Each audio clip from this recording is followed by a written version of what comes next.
They are covered for 10 years under warranty for any damage that happens to them, even if it is a burn. But obviously you're going to have this playground in the ground for longer than 10 years. So I understand that concern. I think there's not a great way around it except for eliminating all plastic components. Which is not realistic. Because even if you only have one slide, that slide can get burned. So I don't know. I don't really know the best way of addressing that. Because obviously I can't tell you it's not flammable. You know, I kind of like that one better. It just seems more open and less like, honestly, less big areas for people to hang out under. Mm-hmm.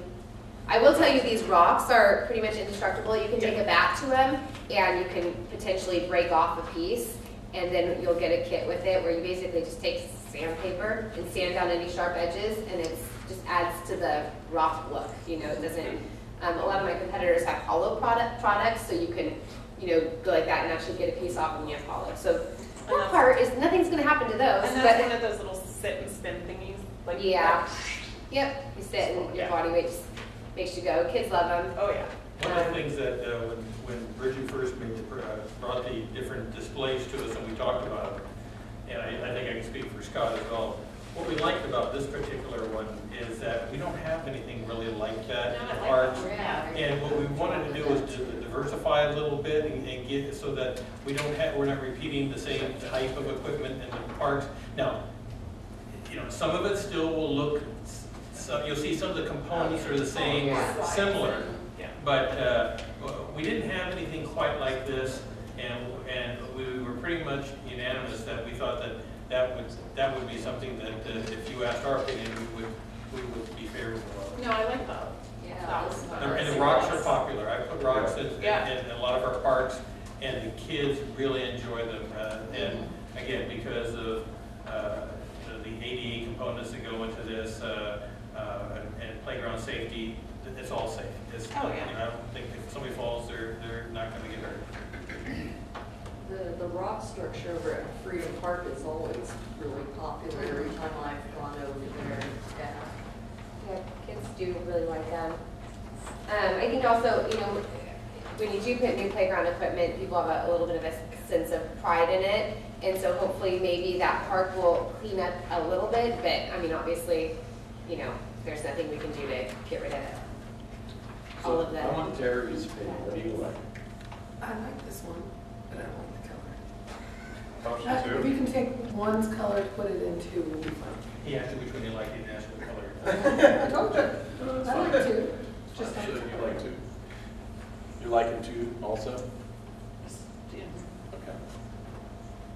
2 works for me. Well, As long as it's I'm not thinking being about my covered one-year-old up. granddaughter. That's what I'm thinking about. How I can see her, where I can see her, how she's playing, Yeah. what's going on, and trying to picture her in there and visualize how it looks to her. Well, I was thinking the same thing with my one-year-old daughter. So there's a similar play structure out by my house in Lincoln. I did that one. Yeah, and it's like the tops are all, it's very similar. Like just seeing all the kids play around it, they love it. For my one-year-old daughter, she can actually climb like on those rocks, and it's totally safe. I mean, for her, it works. She definitely enjoys it. This is Aiken Park, right?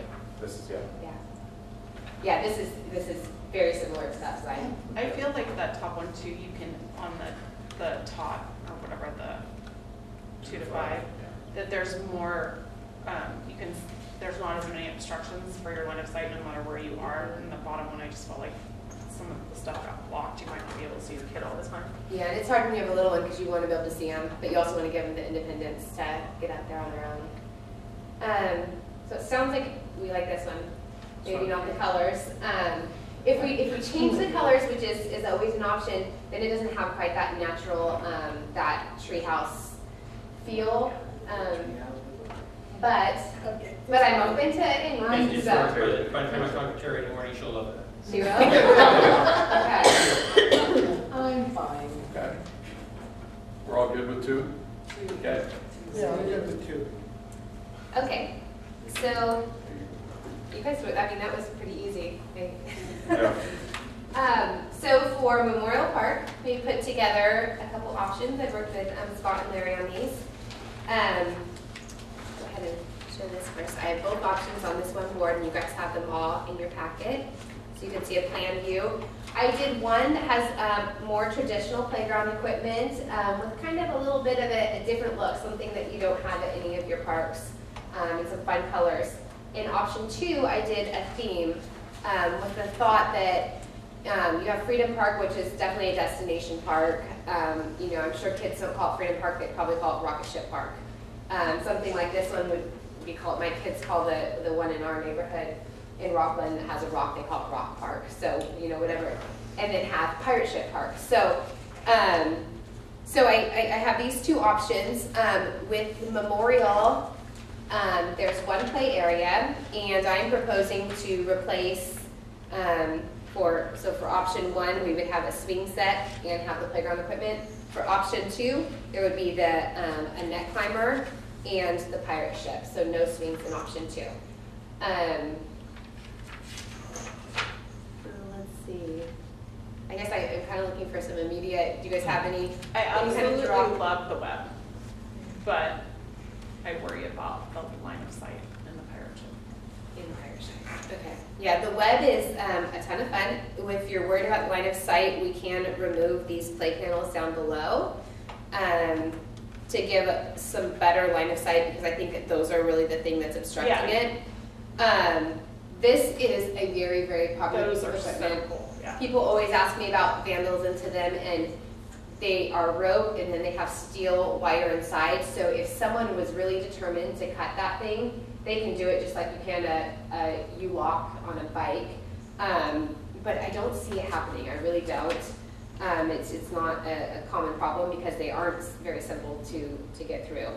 The net comes in different pieces, and they're replaceable by Those part. net things are so cool. I mean, the Yeah. kids love them. Kids love them.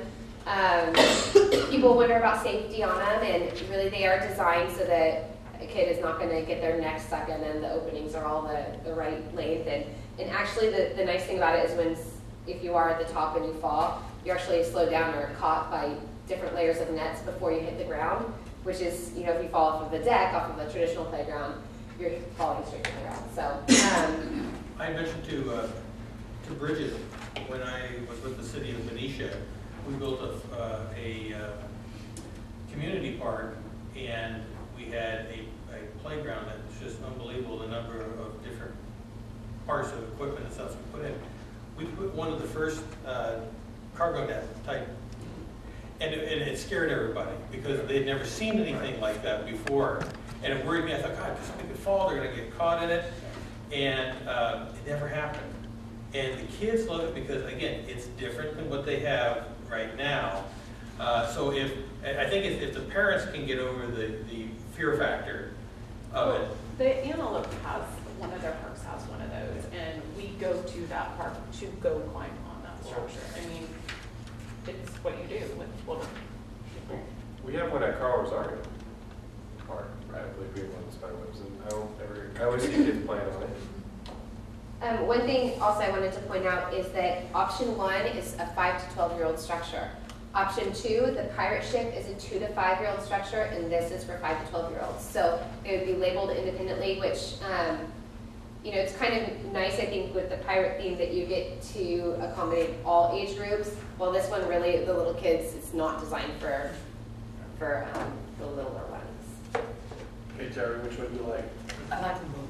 We should have, nice move. We should also mention too about the disabled swing. The ADA ADA swing. swing.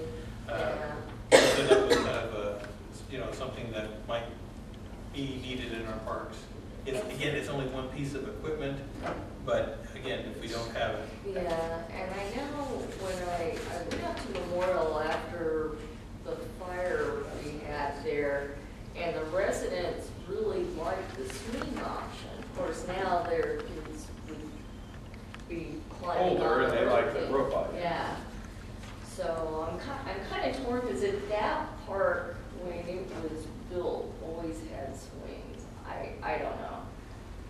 I mean, that's the one that was closest to the house I grew up in. Well, So that's why. if the board would like. The progression. Right. Oh, I'm sorry. You know what? I messed up. If you look at the plan view, I did include swings in that option. Sorry about that. Okay. So, Is that I was gonna what's say, kind of yeah, behind the cop? Or, Oh. I was gonna ask you that because Yeah. the swing's there, but I didn't know. I'm not sure why they didn't end up in that rendering. Oh, okay. So they are in there, I'm Okay. sorry. And in that option, I gave, I believe, 2 top buckets and 2 belt seats because I'm accommodating all age groups with this one. With this one, because it's a 5 to 12 year old structure, Right. I only did the belt seats because it would be a little bit, I think, deceptive to have top seats, then people think this playground is more for little kids. It is good for every district or agency to have a therapeutic swing, so we thought this would be a good opportunity to get one in. Just because if I've had like the city of Rockland call me because a parent specifically wanted that, and so they bought one for one of their parks, and that's where they're going to kind of refer parents to as they get those calls. So sorry about that. The pirate ship does have swings. Okay. Yeah, that has it, but that doesn't. Yeah, Yeah. everything in your plan view is what's included in. Okay. and it has the saddle seat. Oh, yeah, I can see it now. Yeah, there's a saddle seat. I Like still don't see the swing. I'm like, are they hiding back there? But Yeah. sometimes we twist the renderings, and I just think they're chocolate. So does option 2 have the handicap swing or not? I am almost positive. It says strap and taut, so Yeah. So I didn't include that, but if that would be an easy change out, we could go with option 2 and put in a therapeutic swing. I think that's. Yeah, I think we should put the, yeah. There's something labeled safety panel. What does that mean? So every park, it's a requirement now that near the Like a little entrance. round thing? Is that- No, there's Explains just what the part, about the park. it says Oh, this is gotcha. park is designed for this age range. It tells parents to supervise their kids, Yeah. and it's a requirement now. So Just didn't know they had formal names for I'm gathering like option 2, add a therapeutic swing. Yeah. Terry, does that work for you? that. And that site thing, if we could clean up the. Do you want to eliminate these Well- panels? Yeah, Okay, so Yeah. we will. That's good because that'll be kind of a wash with the cost difference for the Okay. seat. So let's remove those panels and add a therapeutic seat. One thing I should mention to the board as well is that Bridges Company is, and this is really nice, it's much different than the way it used to be done for playground equipment. They are going to do all the demo work. They are all doing all the installation. What's Mark gonna do? We'll find something to do. And obviously, we're buying the equipment through them. And so that way, if there's a hiccup at anywhere in the process, I'm not dealing with 3 different Right, it's one. vendors or contractors, I'm dealing with one. And so there's a lot to be said for that. Just trust me, there is. Oh, no, no. Yeah, there's a lot of times that somebody that they. No, that's not my responsibility, that's their responsibility. Yeah, they didn't design it right, or I don't know why they put that there. Well, so that's one of the reasons that we are in favor of going in this direction as well. Bridget, if you could talk a little bit about timelines and. I got one question. Terry, do you like those colors on I do. option 2? Okay, just checking. Okay. All right. Sorry, Bridget, go. I did originally render it in different colors, and Larry and Scott were like, no, we want pirate colors. I was like, how about red, white, and black? Yes. Timeline, once I get approval to order the equipment, it takes about 4 weeks for manufacturing and for delivery. So in approximately 4 weeks, it would be here on site. I like to allow, I think it will be about a week and a half per park for installation, so about 3 weeks. And I like to maybe add a week and a half of cush in case, sometimes my contractor's finishing up a job. And so I would say 4 weeks plus 3 weeks plus a week. Let's go about 8 weeks from the day you guys say go And then for El it. Niño's gonna hit. El Nino, the holidays. Well, Hopefully El Nino hits. If there's, that's why we're kind of doing it during winter with that thought is that if there's a heavy raining day, my guys will install in lighter rains. Obviously, we can't pour concrete and stuff, but they'll do some of it in lighter rains. Heavy rains, they'll just pull off the job. I've included in my scope temporary fencing, so we will fence the sites. I also included a formal third-party CPSI inspection. So all of my installers are CPSIs, which is a Certified Safety Playground Inspector. But to keep your district covered from liability,